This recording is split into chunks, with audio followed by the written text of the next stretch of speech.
आपके ये सभी रिश्तों में सबसे इम्पोर्टेंट रिश्ता आपके लिए क्या है? चलिए आज पूछते हैं हम पूनम जी से। यस पूनम जी। बच्चे मैम। Yes great. तो माँ का अपने बच्चों के साथ, पिता का अपने बच्चों के साथ सबसे इम्पोर्टेंट रिश्ता मान के चलते हैं हम लोग, क्योंकि रिसेंटली अभी फादर्स डे गया है। हम लोग यस, कल फादर्स डे था, संडे था, तो इसलिए विश नहीं कर पाए। तो happy Father's Day to all of you, सभी फादर्स के लिए, क्योंकि माएँ तो अपने इमोशंस कह के बता देती हैं, लेकिन पिता अपने बच्चों के लिए जो करते हैं ना वो दिखा भी नहीं पाते, वो इमोशंस दिखा भी नहीं पाते। तो ग्रेट पूनम जी, ज़बरदस्त, बिल्कुल करेक्ट जवाब। और आज हम बात करेंगे अपने बच्चों के बारे में, राइट।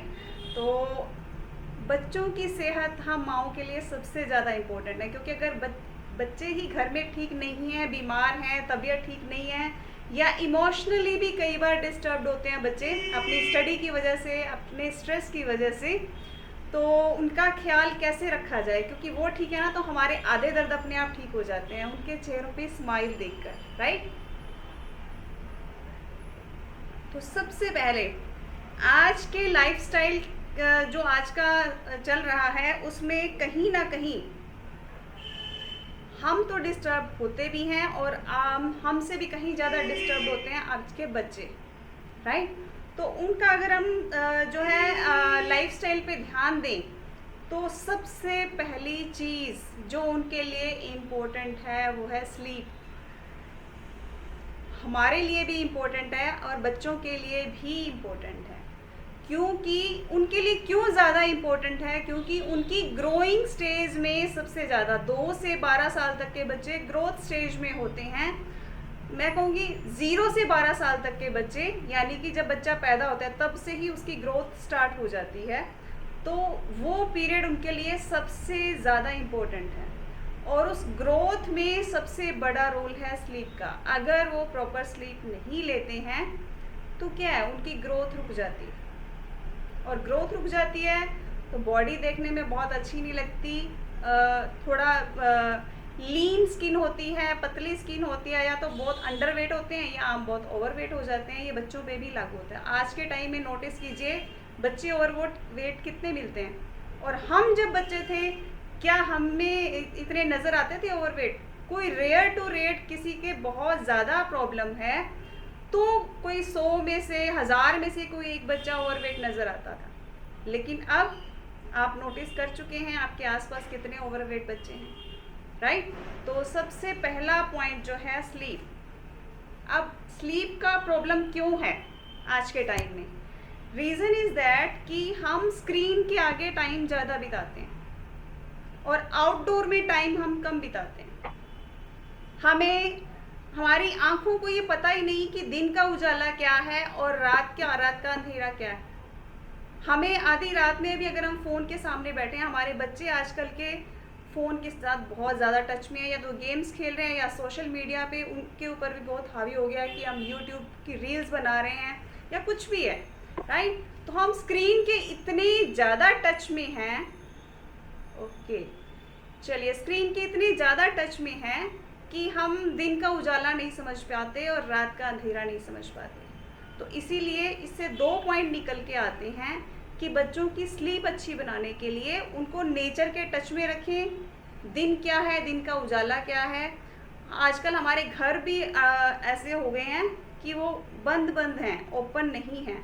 तो बच्चों को बाहर निकलना है, नेचर के टच में लेके आना है, और रात को सोने से 2 घंटे पहले स्ट्रेन उनकी आंखों से दूर होना चाहिए, ताकि वो अच्छी नींद लें और उनका जो ग्रोइंग स्टेज है वो बहुत अच्छे, उनकी जो बॉडी है बहुत अच्छे से निखर के आए, राइट। दूसरी थिंग मैंने अभी इसके साथ अटैच कर दी है, आउटडोर में जाएंगे तो क्यों ना वर्कआउट भी आउटडोर में हो जाए। ठीक है, हम लोग क्लास लगाते हैं, क्लास भी अगर हम अपने घर की छत पे लगा लें, आंगन में लगा लें, राइट, और कई पार्क में भी जाके लगा सकते हैं। आउटडोर भी हो जाएगा, वर्कआउट भी हो जाएगा, दोनों काम एक साथ हो जाएंगे, राइट। तो वर्कआउट रेगुलर ऐड कीजिए। तीसरी चीज़, अब बच्चों की खाने पीने की हैबिट्स पे काम करना आसान नहीं है। क्योंकि आजकल बच्चों की चॉइसेस ऐसी हैं कि मुझे कद्दू नहीं खाना, मुझे घिया नहीं खाना, मुझे पेठा नहीं खाना। किस किस के घर में ऐसा होता है? किन किन के घरों में ऐसा होता है? यस, पूनम जी का हैंड रेज है। ये जो है, ओके, रीना जी का हैंड रेज है। बहुत सारे हैंड रेज दिखाई दे रहे हैं मुझे। यस, तो इसका क्या इलाज है? कैसे करें अब इसको सॉल्व? है ना बड़ी बात हम सब के लिए। चलिए, तो इसको सॉल्व करने का भी एक उपाय है। अपने जो शॉपिंग में कहीं ना कहीं थोड़ा बच्चों को शामिल कर लीजिए। बच्चों की पसंद की सब्जियां भी ऐड कर लीजिए।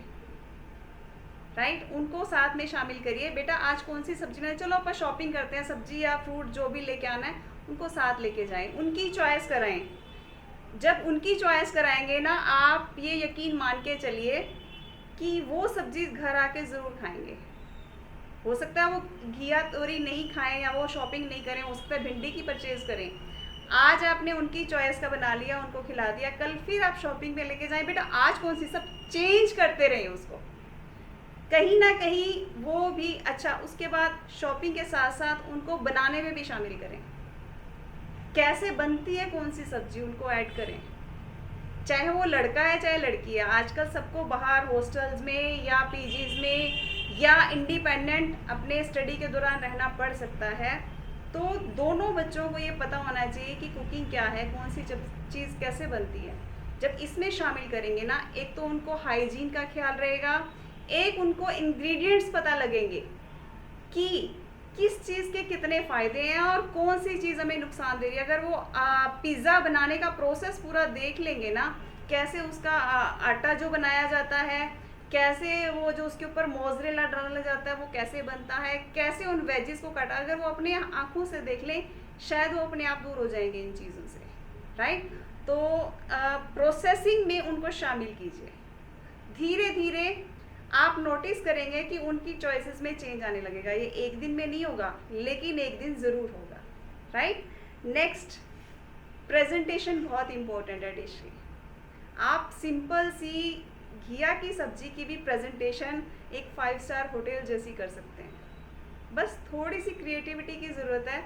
आप इमेजिन करिए कि यही सब्जी कोई 5 स्टार होटल का शेफ़ बना रहा होता तो वो लुक कैसे आती। थोड़ा सा क्रिएटिविटी लेके आइए, वही चीज़ बड़ी शानदार दिखेगी। क्योंकि कोई भी चीज़ जब हम खाते हैं ना, पहले आँखों से खाते हैं, फिर नाक से खाते हैं, फिर हम मुंह से खाते हैं। यानी कि पहले आंखें देखती हैं वो देखने में कैसी लग रही है, फिर नाक से खुशबू आती है और फिर हम मुंह से खाते हैं। आप नोटिस करेंगे फास्ट फूड हमें क्यों अट्रैक्ट करता है, क्योंकि हम उसकी खुशबू दूर से ही सूंघ लेते हैं। तो बनाइए अपनी चीज़ों को भी वैसे इंटरेस्टिंग। राइट, और नेक्स्ट थिंग, हमारी हैबिट है, किसी का बर्थडे आया तो हमने केक मंगवा लिया, फास्ट फूड मंगवा लिया, पिज़्ज़ा मंगवा लिया, मंचूरियन मंगवा ली, चाउमीन मंगवा ली। क्यों मंगवाते हैं? फिर हम उनको डालते हैं अपने अपने स्टेटस पे, आज मेरा बर्थडे था, हमने ऐसे सेलिब्रेट किया। ये आजकल का ट्रेंड बनता जा रहा है। राइट, आज मेरा बर्थडे था, मैंने मंगवाया, कल मेरी फ्रेंड का बर्थडे था, उसने मंगवाया, परसों मेरे बच्चे का बर्थडे था। मतलब वो एक पैटर्न बनता जा रहा है और हम एक दूसरे की देखा देखी इसको फॉलो करते हैं। क्यों ना ऐसा ही कुछ घर पे केक बनाया जाए, होल फ्लावर से, यानी कि आटे से बनाया जाए, वो दिखाया जाए कि ये देखिए घर पे बनाया और कितना जो फ्रेश है, कितना हेल्दी वे में हम लोगों ने बनाया। क्यों नहीं हम ऐसा पैटर्न अपना लेते? राइट, एक तो एक्स्ट्रा खर्चे से बचेंगे, एक बाहर की गंदगी भरी चीज़ें या जो हमें नुकसान करने वाली चीज़ें हैं उनसे बचेंगे। ये हैबिट हमें खुद से शुरुआत करनी होगी। हम पहले अपने बर्थडे पे बनाएंगे, फिर बच्चों में वो हैबिट आएगी। इससे मेरा नेक्स्ट पॉइंट निकल के आता है कि हमें बच्चों के लिए रोल मॉडल बनना है। बच्चे कहाँ से सीखते हैं? अपने ही पेरेंट्स से।